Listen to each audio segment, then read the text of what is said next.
начала 2018 года к уполномоченному по правам человека в Ингушетии поступило 361 обращение граждан. Из них 124 письменных и 237 устных заявлений. Об этом сообщил омбудсмен Джамбулат Аздоев в ходе рабочей встречи с главой Ингушетии Юнусбеком Евкуровым. По сравнению с 2017 годом прослеживается значительное уменьшение количества обращений. Это связано с тем, что проблемные вопросы жителей республики стали эффективно решаться на местах. Согласно докладу, наибольшее количество обращений жителей республики касается нарушений прав граждан в социальной сфере. На втором месте находятся обращения по вопросам осуществления деятельности правовых органов.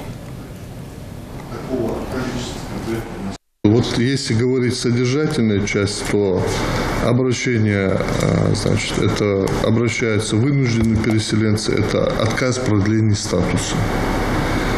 Вот, этим вопросом. На втором месте это трудовые права. Это связано с задержкой заработной платы, с увольнением с работы и так далее. Значит, жилищные права, в том числе и малообеспеченные, которые проживают. Вот у нас есть барачного типа. Когда начинаешь выяснять, статуса нет, но семья малообеспеченная.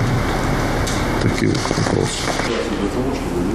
Глава Ингушетии дал положительную оценку работе уполномоченного по правам человека Джамбулата Аздоева, а также поручил взять на заметку наиболее острые вопросы, озвученные в отчете, и провести по ним работу.